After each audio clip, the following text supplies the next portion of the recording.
प्यारे बच्चों, आप सभी का एक बार पुनः मैं राकेश कोष्टी बायोलॉजी विंग्स में हार्दिक स्वागत करता हूं।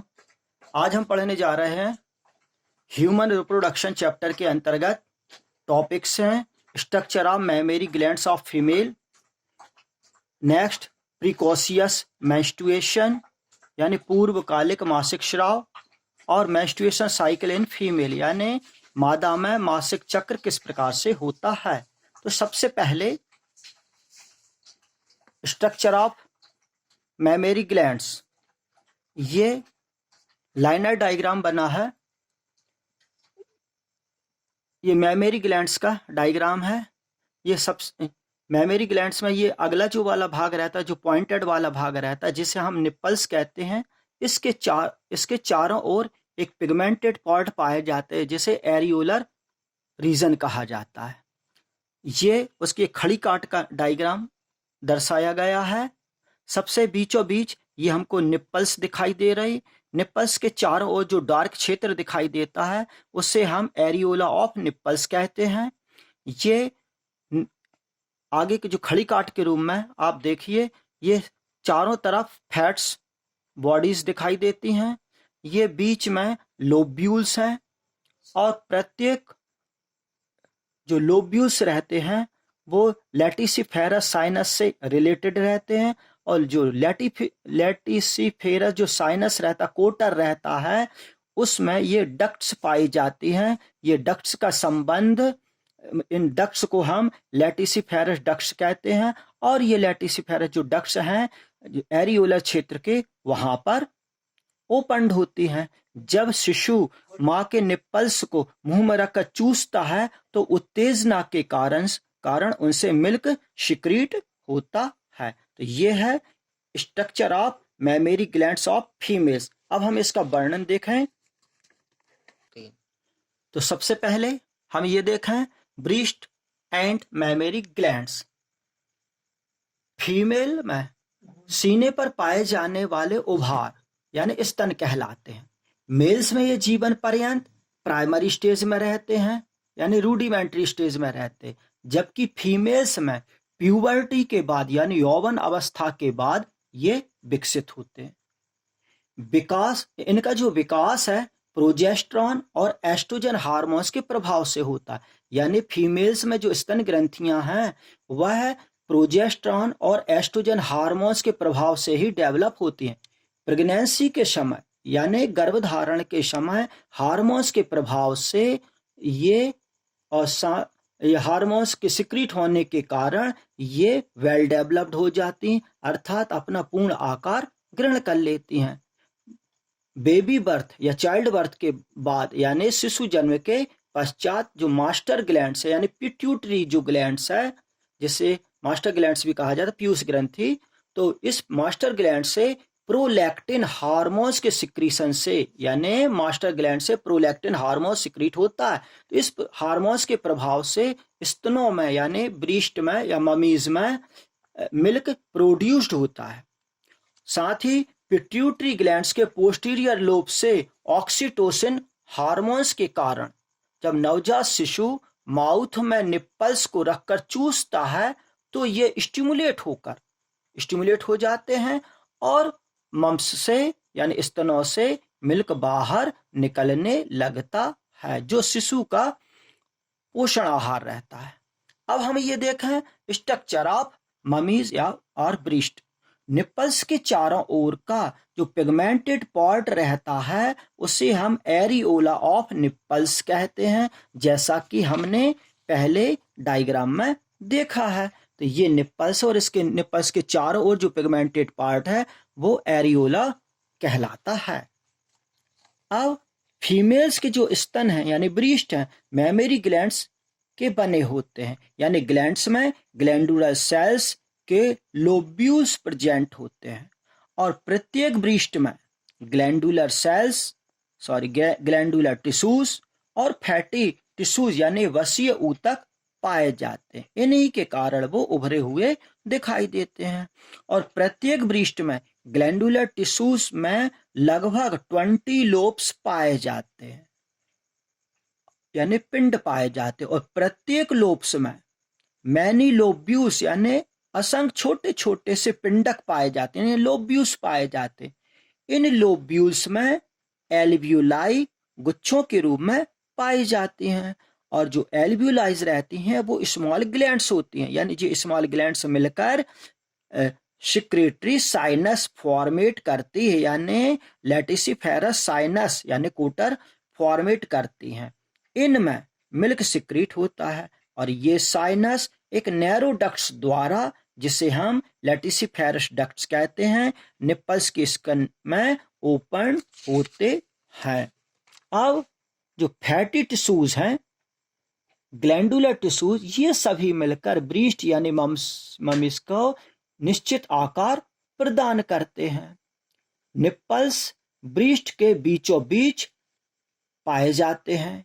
निप्पल्स के चारों ओर पिगमेंटेड सेल से युक्त जो क्षेत्र रहता है उसे हम एरियोला कहते हैं, और इस एरियोला के चारों ओर सेबेसियस ग्लैंड्स पाई जाती हैं, यानी ऑयल ग्लैंड्स पाई जाती हैं, जिस कॉल्ड एज मोंटोगोमेरी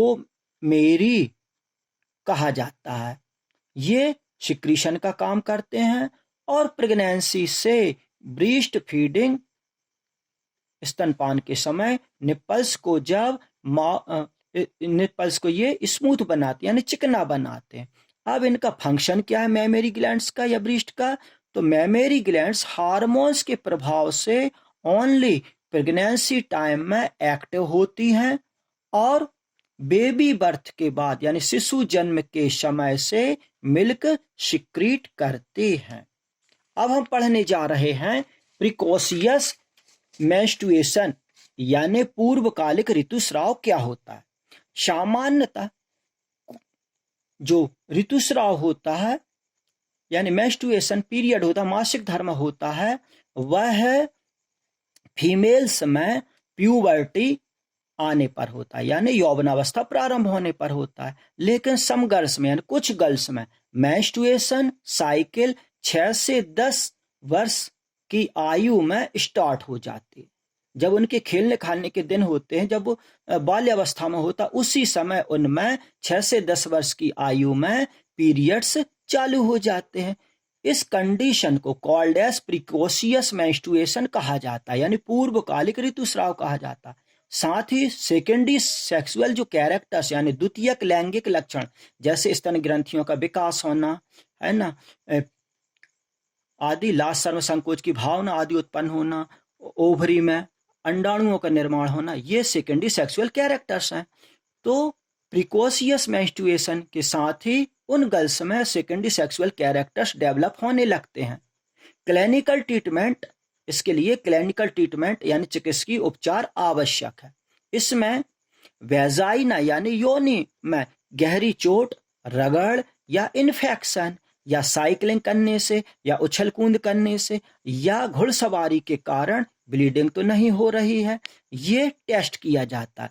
और यदि इनमें से कोई भी कारण नहीं है तो उसे प्रिकॉशियस मेंस्ट्रुएशन यानी पूर्वकालिक ऋतुस्राव मान लिया जाता है। इसमें सेकेंडरी सेक्सुअल कैरेक्टर्स के साथ साथ लेविया माइनोरा के चारों ओर मांसल जमाव होने लगता है। लेकिन इस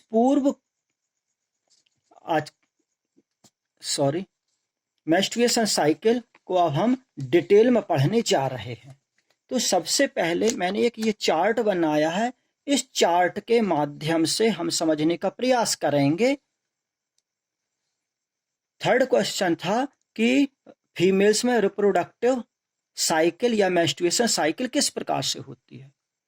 तो इन ईच फीमेल्स में यानी प्रत्येक महिलाओं में लगभग 12 से 13 वर्ष की आयु से लेकर 40 से 45 वर्ष की आयु तक ओनली प्रेगनेंसी को छोड़कर यानी गर्भावस्था को छोड़कर प्रत्येक 26वें 28वें दिन उनके पीरियड्स आते हैं, जिसमें यूटरस यानी गर्भाशय से ब्लड और endometrium membrane, mucus, dead ovum यानी मृत अंडाणु, ये ब्लीडिंग के रूप में बाहर निकलते हैं, जो 3 से 4 दिनों तक ये प्रक्रिया चलती है।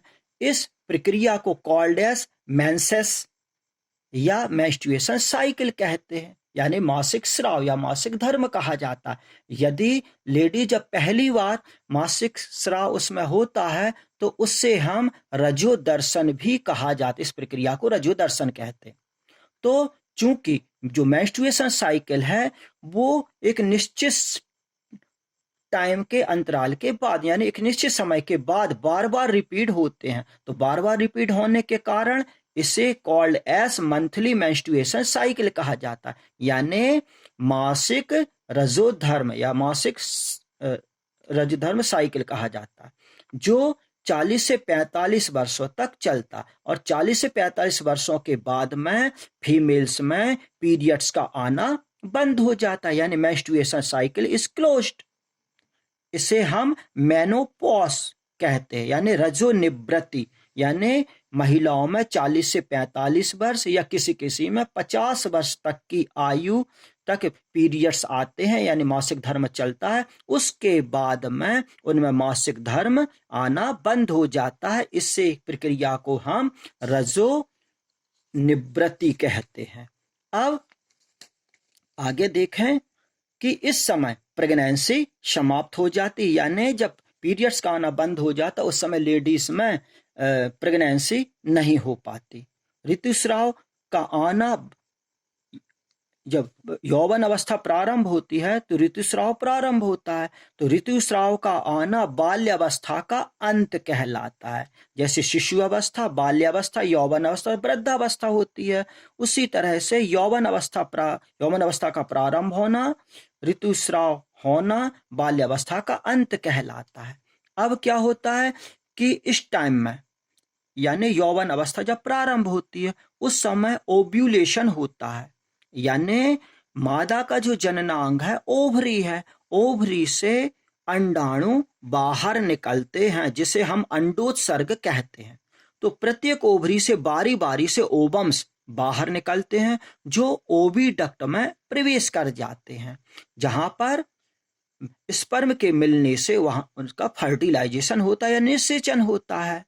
यानी जब फीमेल के अंडाशय से ओवम ओविडक्ट में जाते, फैलोपियन ट्यूब में जाते हैं, और यदि मेल सहवास क्रिया के दौरान अपने स्पर्म को फीमेल की वेजाइना में छोड़ता है तो स्पर्म आगे की ओर बढ़ते हुए गर्भाशय से होती हुई फैलोपियन ट्यूब में पहुंचते और वहां पर दोनों गैमेट्स का फ्यूजन होता है, जिसे हम फर्टिलाइजेशन कहते हैं। अब फर्टिलाइज जो ओवम रहता है वह यूट्रस में यानी गर्भाशय में इम्प्लांटेड होता है, यानी आरोपित मतलब आरोपण हो जाता है, यानी धंसता है, और प्रेगनेंसी पीरियड स्टार्ट हो जाता है। ये जो ओवम्स है, फर्टिलाइज ओवम है, वह एम्ब्रियो में बदलेगा, और जो एम्ब्रियो है वह एक बेबीज में डेवलप होता है। अब यदि फर्टिलाइजेशन नहीं होता, यानी ओवम का स्पर्म से फ्यूजन नहीं होता, तो फर्टिलाइजेशन न होने पर यूट्रस में प्रेजेंट जो ओवम रहता है आफ्टर सम टाइम, कुछ समय पश्चात वो डीनेचर्ड हो जाता है, यानी नष्ट हो जाता है। तो इस समय यूट्रस यानी गर्भाशय की इनर मेम्ब्रेन यानी आंतरिक झिल्ली, डेड ओवम, ये सभी और म्यूकस ब्लीडिंग के रूप में 3 से 4 दिनों तक वेजाइनल ओपनिंग से एक्सक्रीट होते हैं, एक्सक्रीटेड द वेजाइनल ओपनिंग। तो ब्लीडिंग के रूप में 3 से 4 दिनों तक यह प्रक्रिया चलती है, they called as menstruation period. इस प्रक्रिया को मेंस्ट्रुएशन पीरियड्स कहा जाता है। After 9 days repairing the uterus wall, यानी पीरियड्स के लगभग 9 दिन बाद में यूट्रस की जो अंदर की जो वॉल रहती है उसकी रिपेयरिंग होने लगती है, और यह क्रिया कंट्रोल द एस्ट्रोजन हार्मोन्स, और यह प्रक्रिया एस्ट्रोजन हार्मोन्स द्वारा नियंत्रित की जाती है। आशा करता हूं कि आपको ये वीडियोस पसंद आया होगा। साथ ही हम और देखें कि फीमेल जो फॉलिकल स्टिमुलेटिंग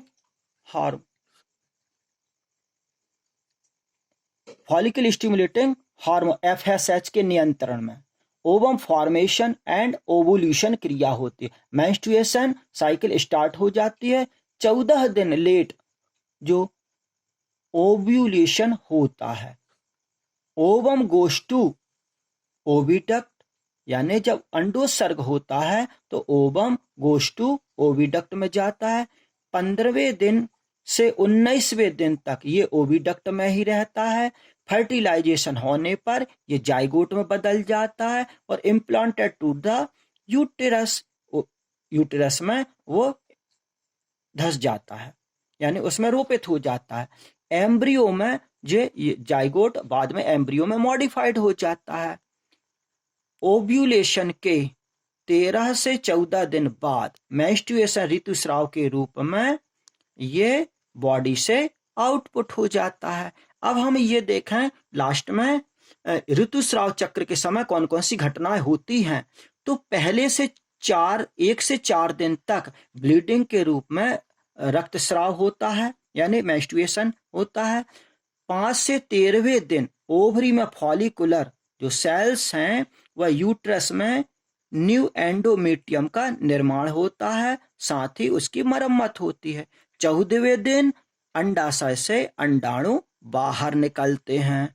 15वें से 19वें दिन फॉर्मेशन ऑफ कॉर्पस ल्यूटियम यानी गर्भाशय की झिल्ली निर्मित होती है और अंडाणु फर्टिलाइजेशन इन ओविडक्ट यानी अंडाणुओं का फैलोपियन ट्यूब में फर्टिलाइजेशन होता है। 20वें से 25 दिन क्या होगा, निषेचित अंडाणु का यूट्रस में स्थापन होता है। अब 26वें 28वें दिन निषेचन न होने पर कार्पस ल्यूटियम का नष्ट होना और निषेचित होने पर एक्टिव होना, ये प्रक्रियाएं ऋतुस्राव समय के समय घटती हैं। आज के इस वीडियो में सिर्फ इतना ही। यदि आपको मेरे वीडियोस पसंद आ रहे हैं तो चैनल को लाइक शेयर करें और वीडियोस को लाइक करें, चैनल को सब्सक्राइब करें। Thank you.